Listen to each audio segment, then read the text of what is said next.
जय हिंद। स्वागत आप सभी का लाइव टाइम्स पर पावर पॉलिटिक्स में। मैं हूं अजय झा और देश में सबसे ज्यादा पावर पॉलिटिक्स इन दिनों जो चल रहा है, आपको पता है, नीट पेपर लीक को लेकर के। आज किस तरह से ये पॉलिटिक्स दिन भर आगे बढ़ता रहा, एक एक तस्वीर देखिए। नीट पेपर लीक के मुद्दे पर देश के शिक्षा मंत्री धर्मेंद्र प्रधान के इस्तीफे को लेकर आज भी सियासी घमासान जारी रहा। संसद के मॉनसून सत्र का 5वां दिन भी इसकी भेंट चढ़ गया।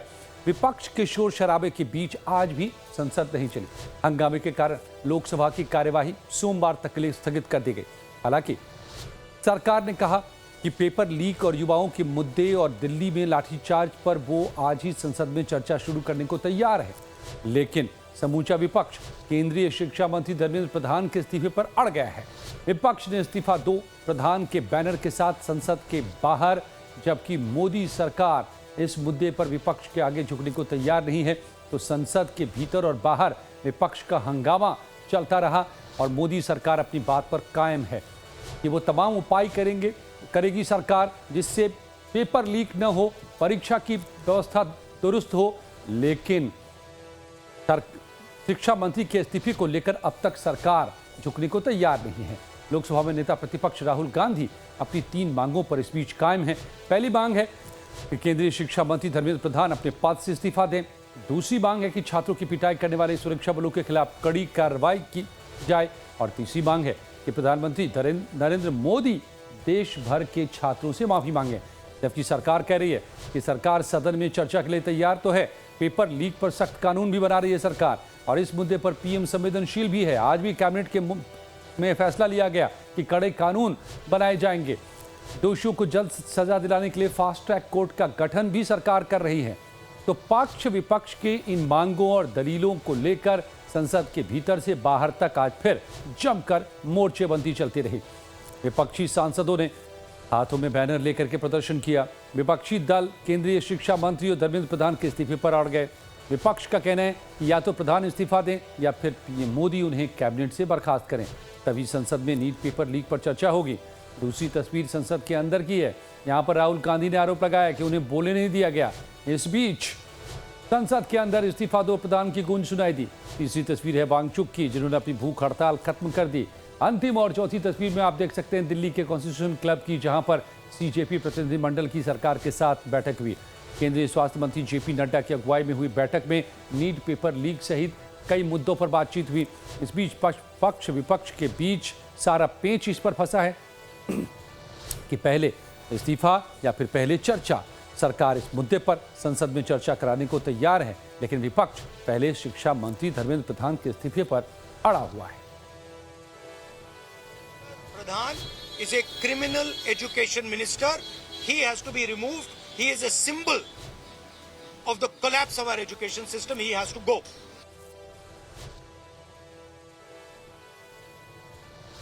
आज सुबह में केसी वेणुगोपाल जी को भी मैंने फिर से अपील किया है कि आप प्रमुख विपक्षी दल है, बाकी जितना भी एमपीज, हम लोग सबका मत एक ही है कि चर्चा होना चाहिए।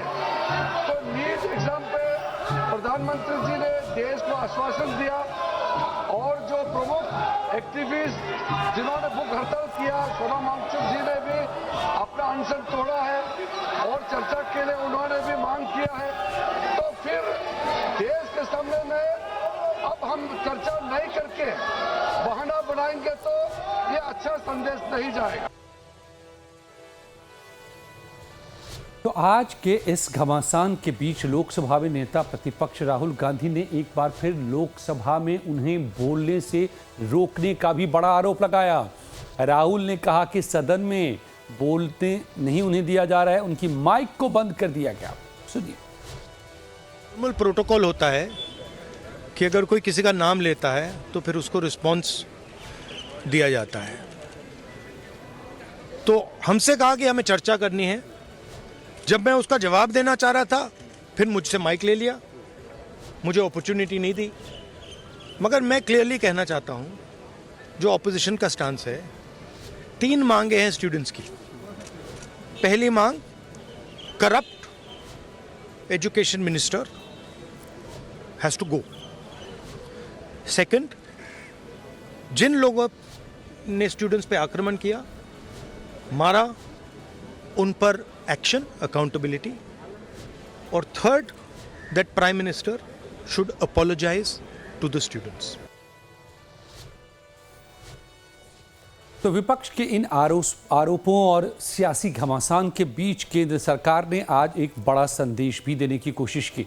एक तरफ सरकार ने सामाजिक कार्यकर्ता सोनम वांगचुक की कई प्रमुख मांगों पर सहमति जताई और इसके बाद बीते 26 दिनों से अनशन पर बैठे सोनम वांगचुक ने शुक्रवार रात अपना अनशन खत्म कर दिया। तो दूसरी तरफ सीजेपी के प्रतिनिधियों के साथ केंद्रीय मंत्री जेपी नड्डा ने मुलाकात की। इस मुलाकात पर डिटेल पर हम आगे बात करेंगे, लेकिन इससे सरकार ने ये संदेश देने की कोशिश की है कि समाधान टकराव से नहीं बल्कि संवाद से निकाला जा सकता है। खुद सोनम के वीडियो संदेश में साफ है कि सरकार से कई अहम आश्वासन के बाद उन्होंने अनशन खत्म करने का फैसला किया। सोनम वांगचुक की मांगों पर केंद्र सरकार ने लिखित आश्वासन भी दिया है। I want to appeal to the protesting students to maintain utmost peace. To express their feelings is a legitimate thing, but I do not approve violence of any kind, and allowing any antisocial elements to take advantage of this is not acceptable to me.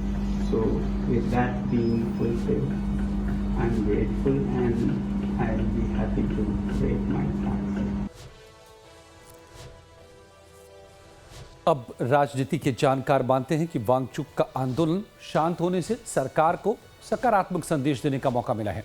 विपक्ष सरकार को घेर रहा है, लेकिन सोनम के भूख हड़ताल खत्म करने से माहौल सरकार के पक्ष में बन सकता है और सोनम वांगचुक के साथ बनी सहमति से सरकार को एक सियासी, राजनीतिक और नैरेटिव बढ़त मिल सकती है। लेकिन टीएमसी ने सोनम के अनशन तोड़ने पर भी सवाल खड़ा कर दिया है। टीएमसी सांसद महुआ मोइत्रा ने एक्स पर लिखा कि ऑप्टिक्स नाम की भी कोई चीज़ होती है। अनशन तोड़ना ही था तो किसी और के हाथ से तोड़ लेते। इसके साथ ही महुआ ने कहा कि ये बहुत खुशी है कि अब आपने अपना अनशन खत्म कर दिया। कृपया आराम करें, अपनी सेहत का ध्यान रखें, साथ ही ये भी सुनिश्चित करें कि सरकार अब आंदोलन को तोड़ने की कोशिश में आपकी आवाज़ का इस्तेमाल न करे।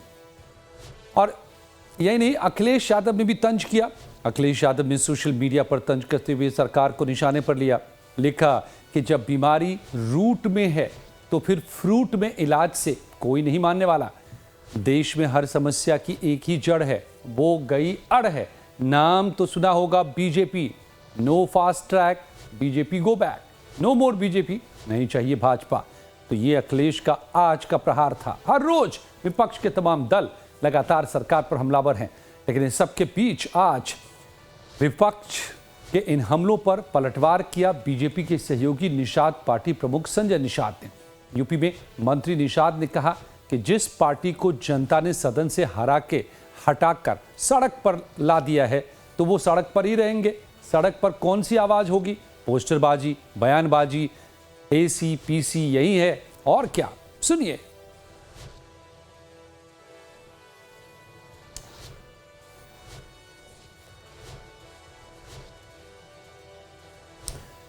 तो राहुल गांधी आज फिर सड़क पर उतरे।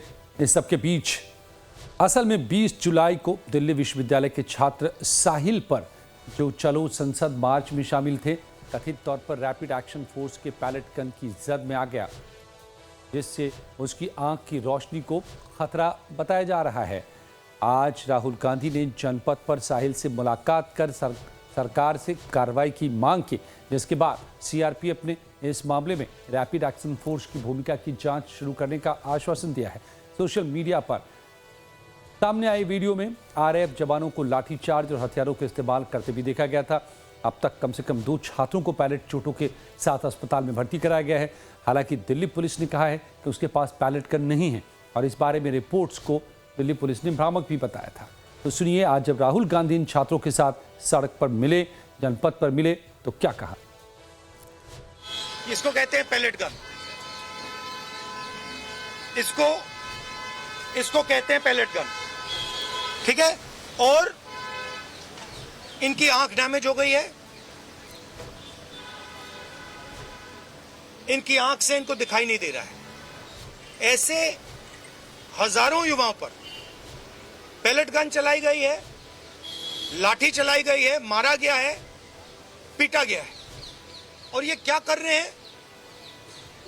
पीसफुल प्रोटेस्ट कर रहे हैं। क्यों कर रहे हैं? इनका पेपर लीक हुआ है।